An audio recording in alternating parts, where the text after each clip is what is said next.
sua Bíblia aí comigo então. 1 Pedro capítulo 4, a partir do versículo 7.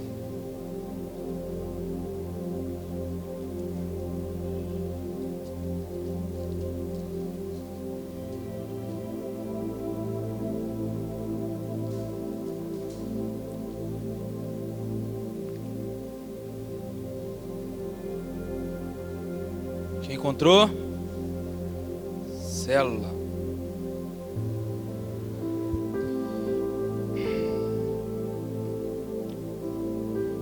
Irmãos, como o pastor Valdir fez o desafio aqui para você, importante que se você lembrou de alguém aí, além de você convidar mais pessoas, convida você lá que você chegar na sua casa, envia uma mensagem para essa pessoa que você não viu aqui hoje, pergunta para ela ou para ele se está tudo bem, por que ele está sumido, por que não está aqui. Amém, irmãos?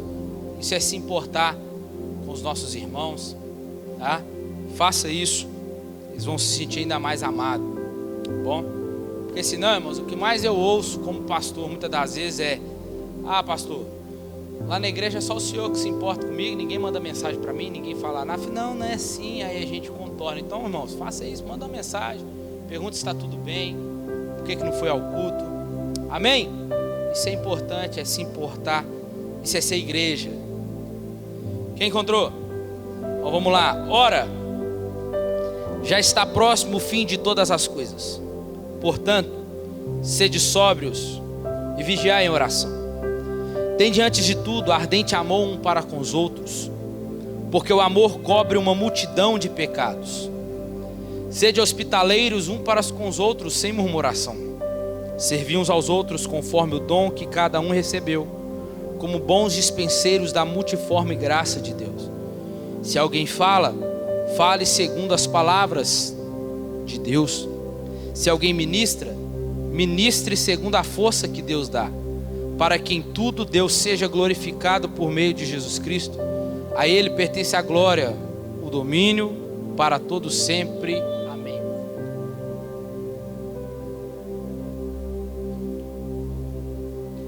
Irmãos, o tema do nosso sermão nessa noite é: o fim está próximo. E eu quero aqui começar diferente o sermão nessa noite com pergunta para vocês. Irmão, se você fosse ao médico, o seu doutor soubesse, você chegaria lá e ele falasse para você assim: ó, você tem só mais alguns dias de vida, o que você faria com o tempo que te resta? Doutor, se chegasse lá, doutor, e se você fazia bateria de exame, o doutor falasse assim: ó, você tem aí mais 2 semanas de vida ou 1 mês de vida, o que você faria com o tempo que te resta? Será que você despediria do máximo de pessoas que conseguisse? Gastaria todo o seu dinheiro? Faria tudo o que quisesse fazer e ainda não conseguiu?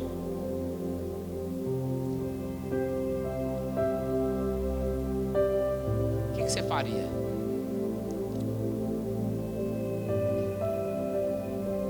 Mas se eu te falar que você tem pouco tempo aqui, e o que você tem feito com esse tempo que te resta aqui nessa terra? Pedro aqui, ele discorre muito bem a respeito do tempo, claro, principalmente por causa do seu martírio, que era iminente, a qual sabemos que ele foi crucificado de cabeça para baixo, dizendo que não era digno de morrer como seu Senhor. Mas, irmãos, isso tudo contribui ainda mais para o fim a qual ele está ensinando. Mas Pedro quer nos ensinar que a pessoa que crê de coração na eternidade usará o tempo que tem aqui da melhor maneira possível. Não da maneira que deseja, mas como deve se viver. E Paulo vai jogar a luz para nós, é isso que a Bíblia nos ensina, um texto interpretando outro texto. Lá em 1 Tessalonicenses, no capítulo 4, Paulo vai nos ensinar aqui, dizendo: finalmente, irmãos, nós vos rogamos e exortamos no Senhor Jesus que, como recebeste de nós, quanta maneira, porque deveis viver e agradar a Deus, assim andai, para que abundeis ainda cada vez mais. Pois vós bem sabeis que mandamentos vos temos dado pelo Senhor Jesus, e esta é a vontade de Deus para a vossa santificação, que vos abstenhais da prostituição. Que cada um de vós saiba possuir o próprio corpo em santificação e honra, não no desejo da lascívia como os gentios que não conhecem a Deus. E que nesta matéria ninguém oprima e engane o seu irmão. O Senhor é vingador de todas essas coisas, como também antes vos dissemos e testificamos. Pois Deus não nos chamou para a impureza, mas para a santificação. Portanto, quem rejeita estas coisas não rejeita o homem, mas sim a Deus que vos dá o seu Espírito. Paulo joga a luz do texto para nós aqui acerca de como nós devemos aproveitar esse tempo que nos resta. Como nós devemos viver, e a forma de viver que ele nos ensina aqui é viver para agradar a Deus. Para que entendamos e tenhamos convicção que Cristo está voltando, temos que ter o desejo de vivermos sempre preparados, entendendo claro que é o Espírito que prepara a igreja, mas igreja esta que está sempre sensível à palavra dele. Igreja essa que está sempre disposta a viver para agradar o seu Senhor. Quer Jesus volte ou quer a morte aconteça na sua vida e na minha, seja quem for vir primeiro, desejamos fazer esse tempo que nos resta. O quê? Será que estamos desejando a eternidade? Ou estamos desejando a cada dia mais nos apegar às coisas dessa terra, se apegar a tanto que se outrora ouvir uma pregação dessa, que Jesus vai voltar e vai nos levar, a gente fala: espera mais um pouquinho aí, Jesus. Irmãos, enquanto estamos aqui, Pedro está também tratando acerca do sofrimento, sobre a felicidade verdadeira e uma falsa, que é uma felicidade hedonista, uma felicidade que é aquela que é a busca pelo prazer, é aqueles que se contentam pelas coisas pequenas, terrenas e superficiais que a terra nos oferece. E nós vamos vivendo de forma se gastando todos os dias para obter mais e mais.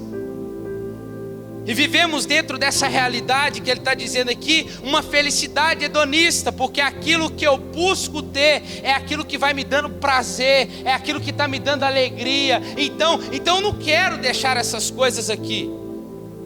Mas Pedro nos ensina que é uma felicidade falsa, é uma felicidade passageira. E ele está nos ensinando em contraste que somente em Deus podemos experimentar a plenitude de alegria incondicionada. Uma alegria que não está baseada a coisas, a pessoas, a momentos. Mas Pedro está nos ensinando que independente do sofrimento que estamos passando, ele nos ensina, baseado no que Paulo também ensina em Filipenses, que alegrai-vos, outra vez eu vos digo, alegrai-vos. Independente da circunstância de sofrimento, a nossa alegria ninguém pode tirar, porque a nossa alegria ela é incondicional. A nossa alegria ela vem sempre do Senhor. Então a gente pode conquistar coisas aqui, podemos perder, vamos ficar tristes, mas aquilo não toma o nosso coração. Nós não estamos aprisionados às coisas daqui. E aí no versículo do 1 a 11 do capítulo 4, Pedro falando sobre os propósitos de Deus na vida do cristão. E Pedro, no capítulo 4, aqui ele nos escreve 4 atitudes que nós como cristãos devemos cultivar, se comprometer em cumprir no tempo que nos resta. Aí ele inicia falando no versículo 1 do capítulo 4, talvez aí na sua Bíblia está escrito aí, bem lá em cima naquele título, a vida segundo a vontade de Deus. Mas no versículo 1 ele está dizendo que, do 1 ao 3, ele diz que nós precisamos ter uma atitude militante contra o pecado. O que ele está dizendo? Que nós temos que declarar guerra contra o nosso pecado. Aquele pecado que muitas das vezes nós ficamos domesticando, é contra ele que nós temos que lutar. É levantar guerra, como muitas das vezes nós levantamos, como tem feito aí muitos homens e mulheres no Brasil, na nação. É levantar em guerra, em oração, talvez contra uma doença que você deseja que o Senhor te cure. Você ora, você se consagra, você jejua, em guerra contra aquilo. Assim Pedro está nos ensinando aqui sobre uma vida que agrada a Deus, que nós temos que declarar guerra contra o nosso pecado. É ir contra mesmo, é dizer não mesmo, é falar, é olhar e ver o pecado diante de vocês e dizer não, eu não vou fazer. Não é porque você não pode, mas é porque você quer agradar a Deus. Amém? Isso é temor. Segunda coisa que Pedro nos ensina é que precisamos ter uma atitude paciente para com os perdidos. As pessoas que ainda não creram, não entenderam ainda, e às vezes nem entendem as mudanças que já aconteceu na minha e na sua vida. E aí eles não acham estranho a vida que eles estão levando. Para eles está normal. Então nós devemos o quê? Ter paciência com eles, mesmo quando não concordamos com o estilo de vida deles. Devemos ter paciência. É o que Pedro nos ensina. E terceiro, que é o que nós vamos falar aqui, que entra junto com o quarto, que devemos ter uma atitude de expectativa com a volta de Cristo. Além de ter expectativa, a atitude nossa nessa expectativa deve ser fervorosa, junto para com os santos. Amém?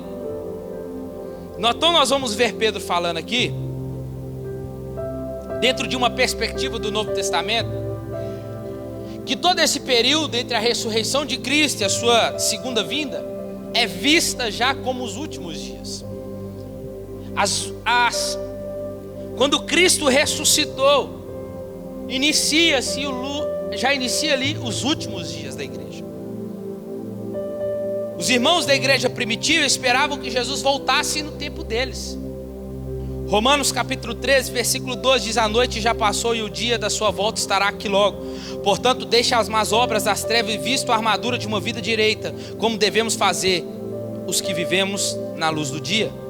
1 João 2,18: meus filhos queridos, chegou a hora final deste mundo. Vocês já ouviram falar deste mundo, vocês já ouviram falar do anticristo que vem, e aquele que é contra Cristo. E já apareceram muitas pessoas assim, e isso nos deixa ainda mais convencidos de que o fim do mundo está próximo.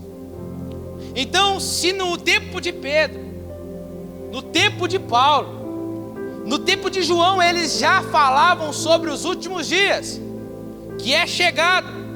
Então, irmãos, estamos para viver o último dia desses últimos dias. O fim está próximo. E o fato disso ainda não ter acontecido não anula ou invalida as promessas do Senhor.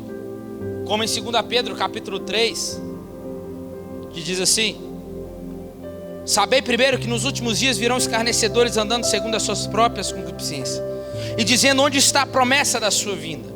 Desde que os pais dormiram, todas as coisas permanecem como desde o princípio da criação. Eles de propósito ignoram isto, que pela palavra de Deus, já desde a antiguidade existiram os céus e a terra, que foi tirada da água e no meio da água subsiste. Por essas coisas também pereceu o mundo de então, coberto pelas águas do dilúvio. Mas os céus e a terra que existem agora, pela mesma palavra, têm sido guardados para o fogo, sendo reservados para o dia do juízo e da perdição dos homens ímpios. Mas, amados, não ignoreis uma coisa, que um dia para o Senhor é como 1000 anos, e 1000 anos é como um dia. O Senhor não retarda a sua promessa, ainda que alguns a tenham por tardia. Ele é longânimo para convosco, não querendo que ninguém se perca, senão que todos venham a se arrepender. Mas o dia do Senhor virá como um ladrão, e os céus passarão com grande estrondo, e os elementos ardendo se desfarão, e a terra e as obras que nela há serão descobertas. Irmãos, mesmo que para muitos encontre e digam, dizendo por aí que isso da tardia promessa, eu ouço desde a época da minha avó, da época do meu avô lá atrás, que Jesus está voltando. Irmãos, o fato disso não ter acontecido não anula ou invalida as promessas do Senhor, porque quem falou que vai voltar foi Ele, amém? E Ele diz lá em Apocalipse 22:20 que eis que cedo venho sem demora. Para nós pode estar aqui levando anos, mas para Ele pode levar talvez 2 dias. Qualquer que seja a interpretação das profecias acerca do fim, todos nós devemos viver na expectativa. O Natal está chegando aí. Como é que você fica? Como é que você já está, né? Na expectativa. Natal está aí, né? Tem que comprar presente, tem que fazer confraternização. Aí tem que preparar roupa. Aonde que eu vou passar o Natal esse ano? Vai ser na casa de quem? Da família, né? Você já começa a criar expectativa. Sim ou não? Qual roupa usar? Tem que começar a economizar. Fazer aquilo. Aí começa você a se preocupar, gerando aquilo na expectativa. Ou quando você vai receber alguém na sua casa, você fica o que na expectativa? O que você começa a fazer? Arrumar a casa, arrumar a casa, esconde o cesto de roupa, ninguém vê, né? Bonitinho, você gerou expectativa para aquele que está chegando. Irmãos, assim nós devemos também acerca da segunda vinda de Cristo, pois o fim está próximo. E como que está a nossa expectativa com a volta dele? Será que nós já estamos aqui hoje já pensando no que nós vamos fazer amanhã? Que roupa que eu vou ir trabalhar amanhã? Onde eu vou almoçar? O que eu vou fazer para os meninos comer? Irmão, você tem que perguntar primeiro se você vai acordar amanhã. Nós temos que gerar expectativa, irmãos, nessa segunda vinda. Que Cristo está voltando e olhar para nós e vermos como que a nossa vida está. Será que estamos vivendo de forma que agrada a Deus, segundo a vontade de Deus? Porque no versículo 3 ele vai dizer sobre concupiscências, sobre pecados. Como que estamos, irmãos, vivendo? A gente está preocupando mais com a próxima semana do que será que Cristo está quando Ele volta. Daqui a pouco eu vou falar mais. O importante é que um dia, irmãos, nós veremos o Senhor e ficaremos diante dele. Então a maneira que vivemos hoje aqui determinará o julgamento e a recompensa recebidos naquele dia. Só que entenda, essa expectativa não deve transformar ninguém em um preguiçoso, como a igreja de Tessalônica. Paulo em 1 Tessalonicenses lá, no capítulo 4, ele vai falar acerca da segunda volta de Cristo. Aí Paulo vai ensinar essa doutrina para o povo, em vez do povo, né? Oh, glória a Deus, amém. O povo começa a ficar com medo. E o povo começa a ficar um pouco preguiçoso. Por quê? O povo começa a parar de trabalhar. O povo começa a se esconder nas suas casas, dizendo, Jesus está voltando. Nós precisamos nos preparar. E eu imagino eles orando em todo o tempo. Não paravam de orar, não paravam de orar não. Jesus tem que voltar e nos achar assim. Paulo precisou voltar na sua segunda carta para poder chamar a atenção deles. É igual um pastor que eu tive uma vez, ele falou assim comigo assim, falei que eu ia estudar, e falei, não, para que você vai estudar? Jesus está voltando. Se eu tivesse estudado, hein? Irmãos, acerca desses últimos dias aqui. O que Pedro está anunciando? O que Paulo nos ensina acerca disso? Que a nossa vida ela tem que continuar. Você pode estudar, você pode trabalhar, você pode ter cargos maiores, buscar crescer, pode, mas você tem que entender o que ele está querendo nos ensinar. É que nós não podemos deixar o nosso coração ir junto com essas coisas. Nós vamos trabalhar, mas o meu trabalho vai glorificar a Deus, porque se Jesus voltar hoje, Ele vai me buscar aqui no meu trabalho mesmo. Eu vou estar estudando e o meu estudo vai ser para glorificar a Deus. E enquanto eu estudo, se Ele voltar, é daqui mesmo que Ele vai me levar. Nós não podemos ficar na inércia, escondido. Mas o que Paulo e Pedro estão nos ensinando é que nós devemos ser fiel, irmãos. Da mesma forma que somos fiéis aqui quando estamos na igreja, nós devemos ser fiel, ter uma vida única, não uma vida dupla, mas uma vida única diante de Deus. O mesmo Edgar que é na igreja, o mesmo Edgar que é em casa, como marido, como pai, como profissional e como estudante na faculdade. É isso que Pedro e Paulo estão nos ensinando.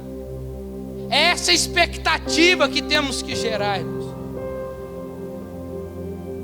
E Atos 2,17 nós vamos ver que acerca desses últimos dias, que não é de agora que encontramos esse termo, Pedro e outros textos nos falam desses dias, dos últimos dias. Disse Deus: eu derramarei meu espírito sobre toda a carne. Aonde isso foi uma promessa de Joel. Aonde se cumpriu? Atos capítulo 2 se cumpriu a profecia. O espírito foi derramado nos últimos dias. 1 Pedro 1,20: Deus escolheu para este propósito muito antes do princípio do mundo, mas só recentemente foi que Ele manifestou isto publicamente nesses últimos dias como uma bênção para vocês.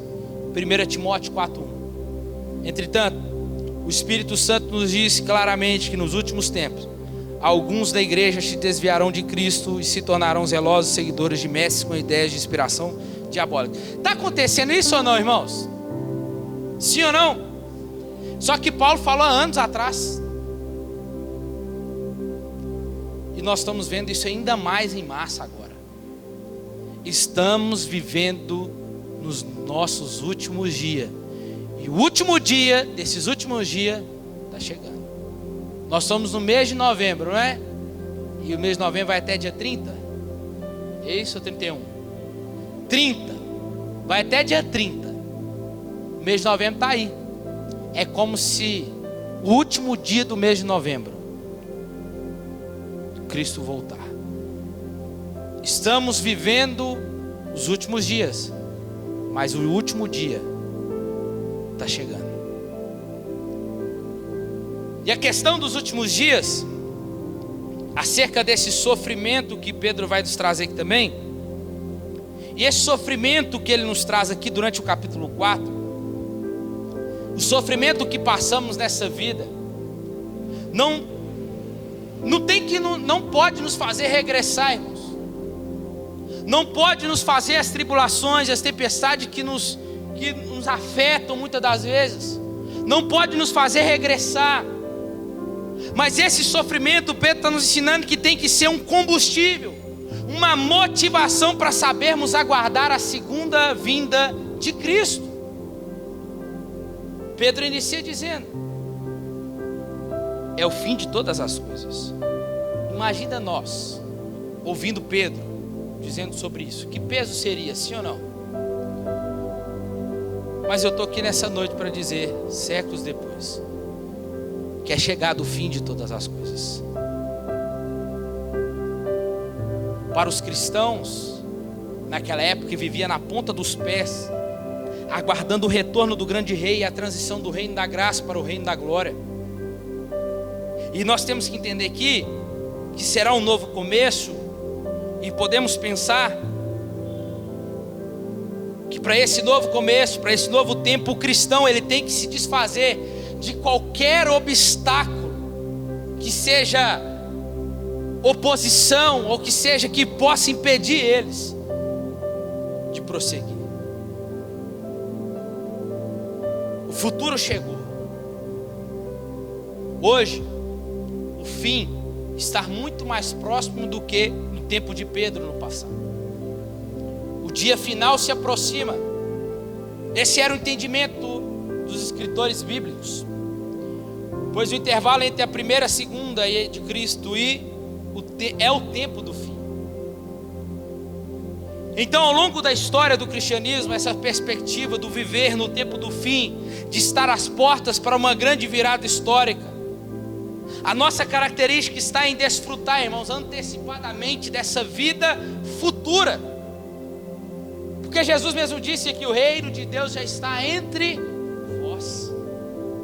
É igual eu já disse, é o já e o ainda não. Pessoas são curadas, sim ou não? Pessoas são libertas, sim ou não?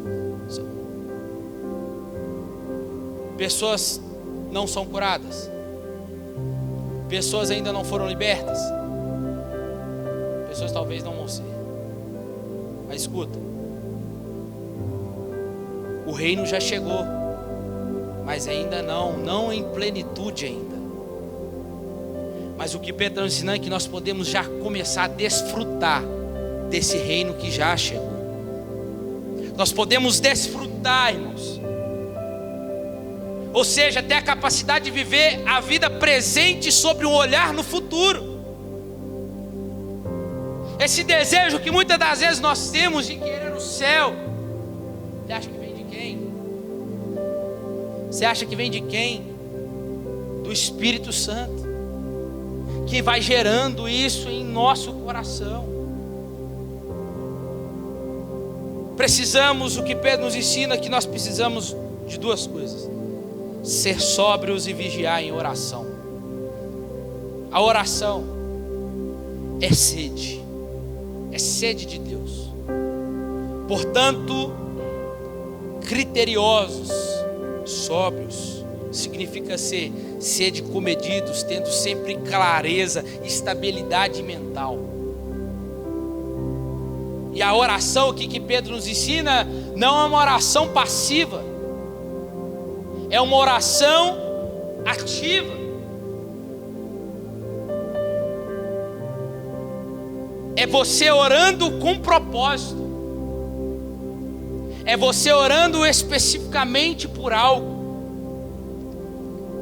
Talvez, para falar melhor aqui, o termo seria, por ser sóbrio, é manter-se a cabeça no lugar. Trata de uma ideia aqui, de uma advertência sobre ideias tempestuosas acerca dos últimos dias, que podem causar desequilíbrios na nossa vida. Pedro está dizendo, quando você orar, ora com sobriedade. Ore com a cabeça no lugar. Não fique preocupado, mesmo que as circunstâncias adversas venham e tentam nos desequilibrar. Pedro fala, seja sóbrio, coloque a cabeça no lugar e ore.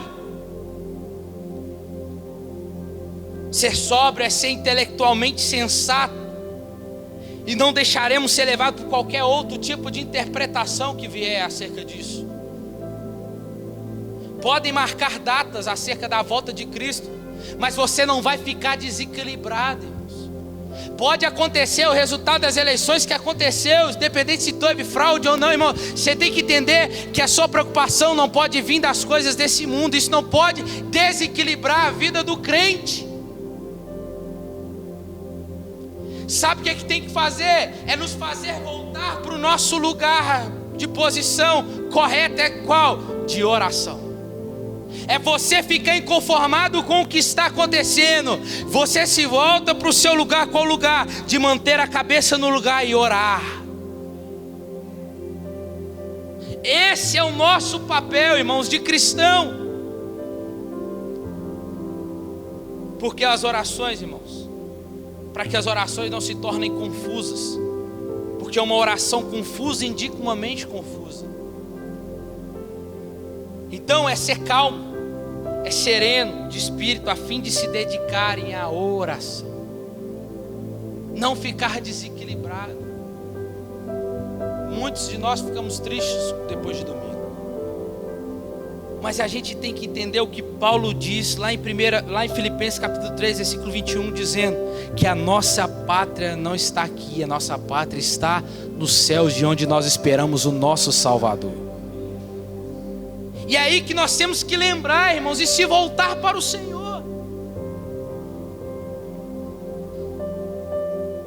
A igreja precisa se mostrar sóbria, e a ênfase de Pedro aqui sobre a esperança e a glória de Deus deve servir de encorajamento para a nossa fidelidade hoje, tanto no trabalho, aonde Deus nos confiou, colocando nas nossas mãos, a fim de que nós venhamos fazer o melhor possível no tempo que nos resta.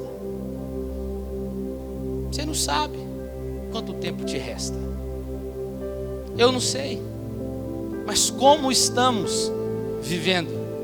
O que estamos fazendo nesse tempo que nos resta? É preciso viver à luz da volta de Cristo. A igreja deve estar em vigilância. Estar em vigilância é estar em alerta. É ter domínio próprio e não dormindo. E quem diria, né? Quem pode falar de dormir se não o próprio Pedro? Ou não é? Jesus está indo para orar. Fala para ele assim, ó: ficam aqui em oração que eu vou ali. Jesus volta, o que eles estão fazendo? Dormindo. Será que não podes vigiar comigo em oração nenhuma hora? Então Pedro está aqui dizendo agora para nós. Pedro está dizendo: eu sei muito bem o que eu estou falando para vocês, viu? Melhor do que Pedro não há falar sobre dormir enquanto era para estar vigiando. Irmãos, falei de manhã quando eu trabalhava numa advocacia, aí eu fui no momento de almoçar com a minha marmita, esquentei e tal. Aí eu fui orar.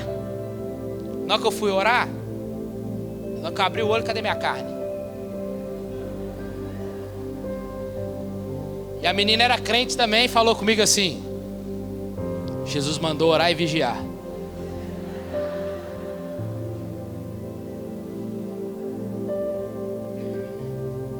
Perdi. Mas aí nós dividimos a carne. Jesus nos ensina a orar e vigiar, irmãos. Vigiar é estar em alerta e não dormindo. Marcos 13:33. E já que vocês não sabem quando isso acontecerá, fiquem prevenidos, estejam vigilantes para a minha volta. Marcos 14:38. Vigiem comigo e orem para que o tentador não domine vocês, pois embora o espírito esteja preparado, o corpo é fraco. Efésios 6:18. Orem o tempo todo. Peçam a Deus qualquer coisa que esteja de acordo com os desejos do Espírito Santo. Argumentem com Ele, façam lembrar das necessidades de vocês e continuem orando fervorosamente por todos os cristãos em toda parte. Colossenses 4:2. Não se cansem de orar, perseverem nisso, esperem pelas respostas de Deus e lembre-se de agradecer quando elas vierem. Irmãos, vigiar na oração significa simplesmente estar alerta por meio da oração. É ser controlado. É você orar com propósito. É você, no momento que você ora, o que você está orando demonstra a sua vigilância. Quando você e eu confessamos pecado, demonstra a nossa vigilância. Quando nós oramos pedindo para que Ele afaste a tentação de nós estamos vigiando. Não é para você parar lá e ficar: é pecado, você não vem não, hein? Não vem não. Não é para você ficar vigiando desse jeito não. Mas é você em oração, quando você busca orar, confessando o seu pecado, confessando a sua tentação, pedindo perdão, clamando pelo reino, fazendo a oração que Jesus nos ensinou. Isso é uma atitude de vigilância por meio da oração. A vida cristã não tem espaço para uma vida de oração indiferente, indolente. A atitude da igreja tem que ser de alerta, estar de guarda, como Neemias, os guardas de Neemias, lá no capítulo 4, versículo 9. Mas nós oramos ao nosso Deus e guardamos a cidade de noite para a nossa própria proteção. É aqui, irmãos, é espada na mão. É espada na mão. Pode estar com o joelho dobrado, mas que a espada esteja na mão. orando e vigiando, dia e noite. É em todo tempo. Uma atitude de expectativa para com a volta de Cristo requer uma mente séria e equilibrada. É uma vida de oração alerta, vigilante. Então o nosso compromisso não é sobre marcar datas da vinda dele. Se fosse assim em 2012, nós nem estávamos aqui mais, né? Já passou. Ou sobre querer discernir sinais. Não tem problema nenhum você estudar acerca da segunda volta de Cristo. Pelo contrário, faça. Mas não sobre marcar datas, discernir sinais, mas é sobre ter pensamentos e orações. Esse é o nosso compromisso. Se esses últimos dias estiverem em ordem, nosso modo de viver será correto. Nós precisamos fazer parte, da corte, do cortejo. Assim como João Batista preparou o caminho para ele vir, a igreja, por meio da oração, prepara o caminho para ele voltar. Nós somos aqueles que vão dar as boas-vindas. Amém? Só que aí, Pedro nos ensina aqui algumas coisas que nós precisamos fazer. Quem estiver esperando de fato a volta de Cristo, pensará nos semelhantes. Está relacionado aqui à maneira de como nós vamos proceder, que é a atitude fervorosa para com os santos. Versículo 8. O amor pelos santos é importante acima de tudo, principalmente nos tempos de perseguição. Os cristãos, como nós, devemos amar uns aos outros e ter um só coração. O sofrimento vai produzir ainda mais sensibilidade mais aguçada em nós. Você quer, se a igreja orou antes das eleições, é agora que a igreja vai orar mais. Deixa eu falar para você uma coisa que eu aprendo na Bíblia, é que Deus sabe como fazer a sua igreja se voltar para Ele. Esse amor então deve ser intenso.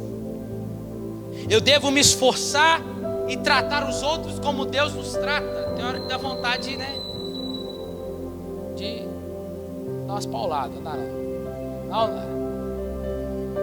Você fala assim, meu Deus do céu, como é que esse merece amor de Deus? Você é um cão, né? Mas nós devemos tratar os outros assim como Deus nos trata. Se Deus amou ele, eu devo amar. É até possível amar, irmãos, aqueles de quem nós não gostamos. Mentira. Não, você não está falando isso não. Você é crente, então, sabe por causa de quê? Mas Edgar, o amor de Deus, como é que eu vou amar de quem que eu não gosto? Amar é uma escolha. E se você é crente, você não tem nem escolha mais não. Enquanto você estiver lá, você tem escolha. Mas agora que você veio para o reino de luz, você não tem mais escolha, irmãos. Você tem que amar e pronto, acabou. E este amor aqui é o amor de Deus. Mas como, Edgar? Se você nasceu de novo, Romanos capítulo 5, versículo 5 diz que o amor de Deus já foi derramado em nossos corações por intermédio do seu Espírito Santo. Você não ama porque você não quer mesmo. O amor, além de ser intenso, deve ser pronto a perdoar. Perdoar é uma escolha e não um sentimento. Não, eu não senti ainda de pedir perdão. Aí morre. Amava tanto. Me perdoa. Não, irmão, não está nem ouvindo mais não. Acabou. Flores, flores em vida, não na morte. Então não tem como. Pede perdão agora. Se humilhe. Não é os humilhados serão exaltados, é aqueles que se humilham é que vai ser exaltado. Mas não foi eu que fiz, não foi eu que falei, não foi eu que briguei, a culpa não foi minha. Problemas. Você quer falar com Jesus? Jesus vai falar isso para você. O problema é seu, filho. Perdoa. Perdoa, dá a outra face. Me perdoa. Nem é chegar então, eu estou vindo aqui, aquele dia você sabe, não foi culpa. Não. Para de argumentar, você quer justificar o seu perdão também. Não. Você vai chegar e falar assim, me perdoa em nome de Jesus. Sabe por causa de quê, irmãos? Porque a falta de perdão vai gerando raiz de amargura, e quem vai sendo consumido por essa raiz é você mesmo. Aí Jesus nos ensina, aí a gente fica lá, Pai, perdoa pelos meus pecados. Se Jesus falasse que você naquela hora falasse assim, mas você não perdoa quem está te ofendendo? Perdoa pelos, Senhor, perdoa, assim como nós temos perdoado aquele que nos ofendeu. Se Jesus falasse que você na hora para dar naquele quarto lá que você, hein? O que foi? Oi? Mas escuta, Jesus condiciona o perdão, irmãos, o resultado da sua oração ao perdão. Porque no final da oração lá do Pai Nosso, principalmente em Lucas, ele fala assim, ó, depois que ele fala, porque o teu reino, o poder para todos sempre, amém. Lá no finalzinho ele fala assim, ó, mas se não perdoardes o vosso irmão, o Pai também não perdoará vocês. Jesus está condicionando aqui o resultado da sua oração, se essa oração vai chegar ou não, ao perdão com o seu irmão. Aí agora você está aí perguntando por que sua oração não foi respondida. Está explicado. Perdoar, irmãos, não é um sentimento. Não fique esperando você sentir. Olha o que João vai dizer na sua primeira carta, capítulo 1, versículo 9. Aquele que diz que está na luz e odeia o seu irmão até agora está nas trevas. E aquele que ama o seu irmão permanece na luz e nele não há nenhum tropeço. Mas aquele que odeia o seu irmão está nas trevas e anda nas trevas, não sabe para onde vai, porque as trevas lhe cegaram os olhos. Quem é você? O amor cristão. Esse amor, se você quer encontrar com Jesus, perdoa. O amor cristão deve redundar em serviço. Somos mordomos de Deus. Ele nos confiou dons a fim de que sejam empregados para o bem da sua igreja e servir com fidelidade a ela. Então, sabe o que a gente passa a ser? Entendendo o tempo do fim, a gente começa a parar de olhar menos para nós e começamos a olhar mais para o próximo. Começamos a ser mais misericordiosos. Nos tornamos mais sensíveis, tolerantes, amáveis e generosos. É isso que a vinda de Cristo tem que fazer conosco. Nós devemos abrir o nosso coração. O amor cristão existe para que nós venhamos enxergar tanto espiritualmente como materialmente. Até aquele que não é digno, você acha que você é digno do amor de Deus, irmão? Eu e você não somos, mas Ele nos amou, e nos amou primeiro. E ainda muitas das vezes, esse amor não é correspondido. O que você faria no lugar de Deus? Se com uma mensagem do WhatsApp que a pessoa não te responde, 2 minutos você já está bravo? Imagina com amor não correspondido. Como é que Deus está em relação ao seu amor para com Ele? Filhinhos, 1 João 3,18. Não ameis só de palavras, mas o quê? Mas por obras, ação e em verdade. Pedro diz que esse amor deve ser intenso na manifestação e protetora de Deus. É óbvio que nós podemos entender aqui que o amor, esse amor cobre uma multidão de pecados, diz o texto que nós lemos, mas a culpa nós não podemos remover. O que Pedro está nos ensinando? Que em vez de nós apontarmos o dedo e julgar quando o outro caiu, porque o amor não é convivente com o pecado, complacente, não é. Mas esse amor que está em nosso coração é quando vê o outro falhando, caindo, você se entristece, você fica mal, sabe? Você não se deleita em expor o pecador, antes você fica triste em ver o irmão pecar. Aí entra outra parte, versículo 9, que nós devemos ser hospitaleiros.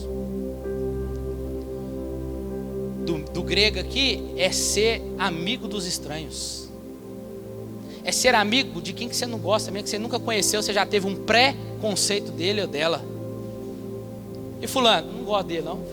Você já comeu com ele alguma vez? Não. Por que você não gosta dele? É porque fulano falou. Me ajuda aí, né? Vocês não é crente não. O amor cristão deve ser prático, irmão. Compartilhar a generosidade, demonstrando a hospitalidade. Por que não falar do bom samaritano? Jesus, como é que se dá esse amor ao próximo? Como é que é isso aí?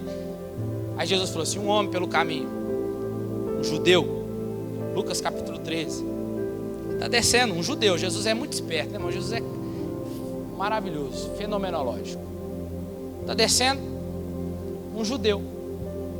E aí os salteadores deixam ele quase morto na beira da estrada, diz o texto. Diz o texto que deixa ele quase morto.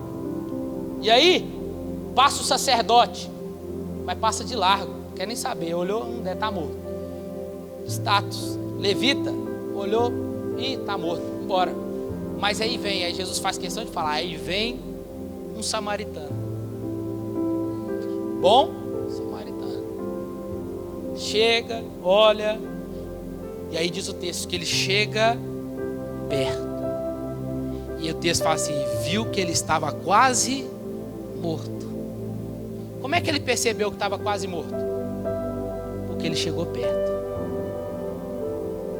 E quando ele chegou perto, ele não fala assim, opa, não, ele chegou perto, deitou azeite, deitou vinho, atou as feridas, pegou ele, colocou ele no seu cavalo, puxou ele, levou até a estalagem, deixou ele lá e falou assim, ó, com o dono da estalagem: tudo que ele gastar, quando eu voltar, eu pago. Escute isso aqui.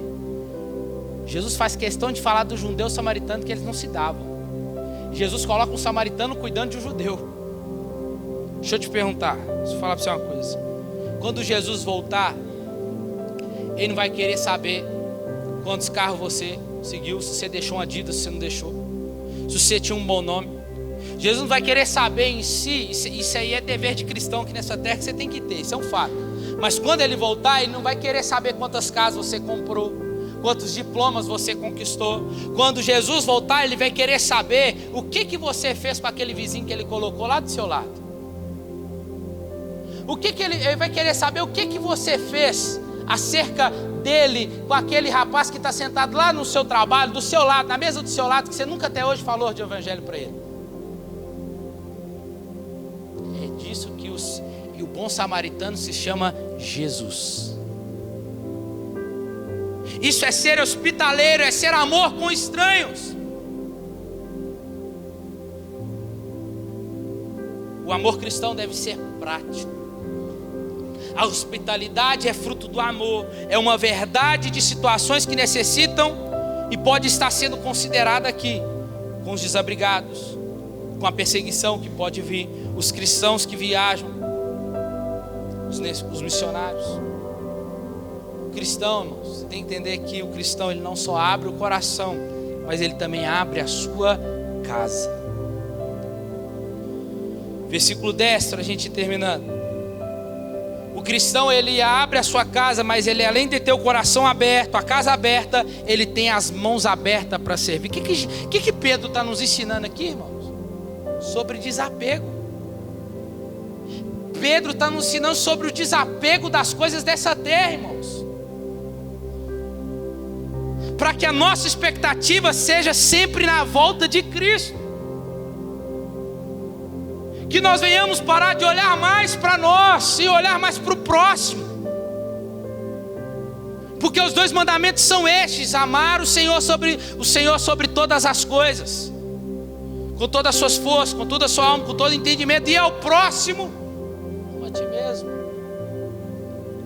E aí eu fico obsoleto isso aqui, porque em João capítulo 13, versículo 33, Jesus fala assim: agora vocês não vão amar mais com o seu amor. Agora vocês vão amar como eu vos amei. Vocês olham cor, olha identidade, olha se tem ou se não tem. Eu não. Vocês vão olhar agora com o meu amor, incondicionalmente. Pedro está nos ensinando a isso, irmãos, a olhar mais para o outro, menos para nós. A servir mais o outro, além de abrir o nosso coração, abrir a nossa casa, mas também agora Ele nos ensina a ter as mãos abertas para servir o outro. Desapego. É desejar tanto o céu, irmãos. Como diz um louvor da harpa que eu gosto muito. De manhã os irmãos me ajudou a cantar. Que diz assim, ó: desejamos ir lá, desejamos ir lá, que a alegria será quando todos encontrarmos lá. Desejar é ansiar por isso, irmãos. É querer tanto algo que as outras coisas não tomam o seu olhar, não te desfoca do seu foco, que é Cristo. Você está aqui, irmãos? Então Pedro ressalta aqui que o serviço na igreja não é só para quem tem ministério ou para quem é diácono, é para todos nós. É ser desprendido, é ser mordomo. E ser mordomo era uma função importante naquele tempo. Era aquele que era encarregado pela casa do Senhor, administrando os bens para atender às necessidades. Nós somos estes mordomos, cuidamos daquilo que não é nosso, nós não temos nada, nós cuidamos daquilo que é do nosso Senhor. A sua casa, a sua família, o seu trabalho, a sua faculdade, seja o que for, tem que ser tudo para o Senhor, irmãos. Irmãos, porque se alguma dessas coisas for o primeiro lugar na sua vida, Deus tira. Deus tira. E Pedro usa uma palavra aqui sobre a multiforme graça de Deus. Significa diversas cores. O que ele está nos ensinando? Que assim como existem várias provações, existe também a multiforme graça. O que é isso? Para cada provação da nossa vida, Deus nos oferece uma saída. Irmãos, eu e você fomos ensinados assim, dizendo: não, a igreja, nós vamos ser arrebatados antes da grande tribulação. Isso é universalmente uma pregação, mas eu não concordo. Biblicamente dizendo, não. Porque todas as vezes que eu vejo na Bíblia, de Mateus até Apocalipse, de Gênesis a Malaquias, nós vamos ver que Deus nunca privou os seus servos de passar por aflição. Daniel, ele livrou Daniel da cova? Ele livrou Daniel na cova. Sim ou não? Sadraque, Mesaque e Abednego, ele livrou? Podia livrar? Podia, mas ele livrou? Não. Ele livrou eles na fornalha. Jesus falou para os discípulos ir para a tempestade. Jesus sabia da tempestade. Vai, pode ir. Enquanto que vocês lá no meio do mar. Jesus apareceu aonde? No meio da tempestade. Então escuta uma coisa: Cristo não nos vai privar da tribulação.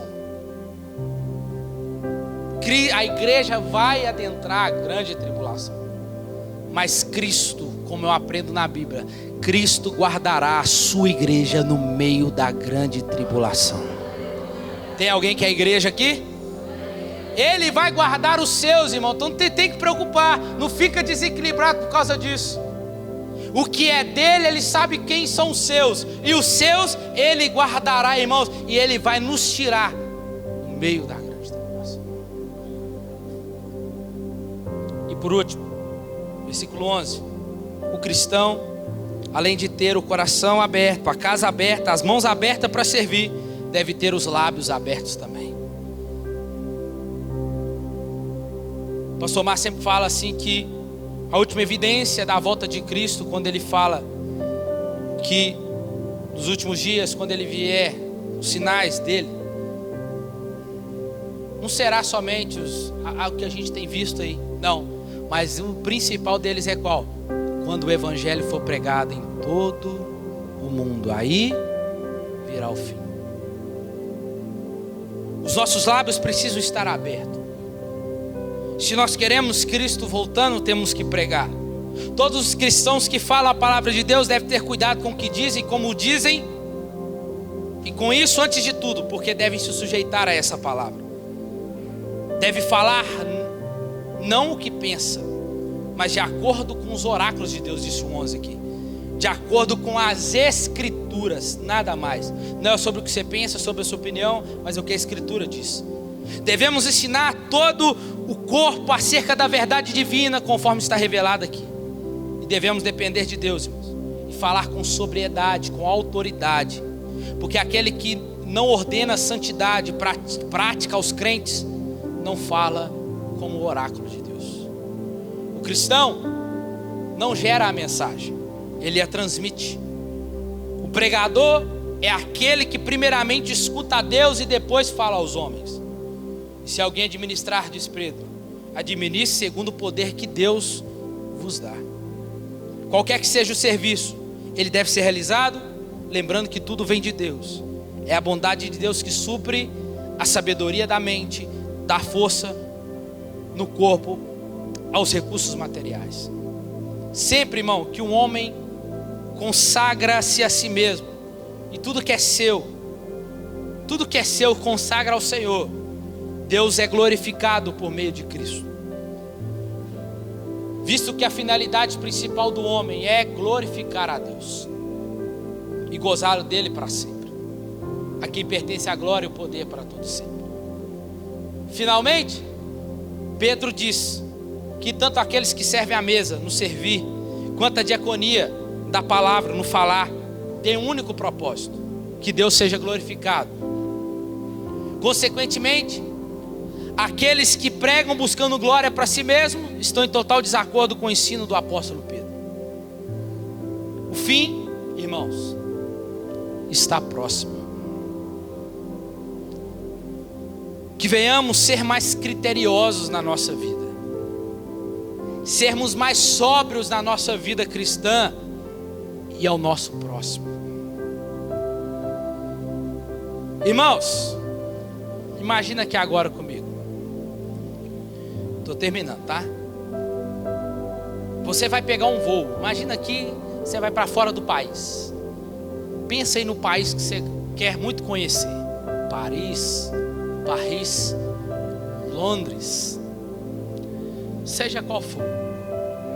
Só que a sua viagem é para outro país. Outro país, talvez você está indo a trabalho. Você está indo a trabalho, e aí no meio do caminho você ouve o capitão falando que vai ter que fazer uma escala de urgência em outro lugar. Estamos sobrevoando talvez ali Paris e vamos ter que fazer uma escala aqui de urgência. E aí o capitão vira e fala assim: vamos ficar aqui 2 horas. Aí você lembra que é uma das cidades preferidas que você queria conhecer, Paris. Segura aqui, para você não perder o final. Era a cidade que você queria conhecer. Irmãos, o que você faria? Vamos lá. Você tem 2 horas. O que você faria? Sabendo que você está em Paris, o lugar que você queria conhecer, você não ia ter a chance de conhecer porque você estava indo a trabalho, mas teve que descer lá. O que você faria com essas 2 horas? Você ia aproveitar, sim ou não? Vou aproveitar o máximo que consigo dessa cidade. Enquanto eu tenho um tempo para aproveitar, vou ao máximo. Ou eu vou jogar essa oportunidade fora? Irmãos, somente Deus sabe o tempo que nos resta. E nós não devemos desperdiçar esse tempo que nos resta, mas investir em fazer a vontade de Deus, em viver para agradar a Deus, amar mais, perdoar mais, negar a si mesmo e caminhar mais em direção à cruz. Irmãos, aproveite o tempo, vamos aproveitar mais o tempo que nos resta. Não sabendo, não se preocupando quando, que dia, mas sabendo que estamos já no fim de todas as coisas. E eu termino com a mesma pergunta: se você soubesse que teria mais uns dias de vida, o que você faria? Fica de pé no seu lugar.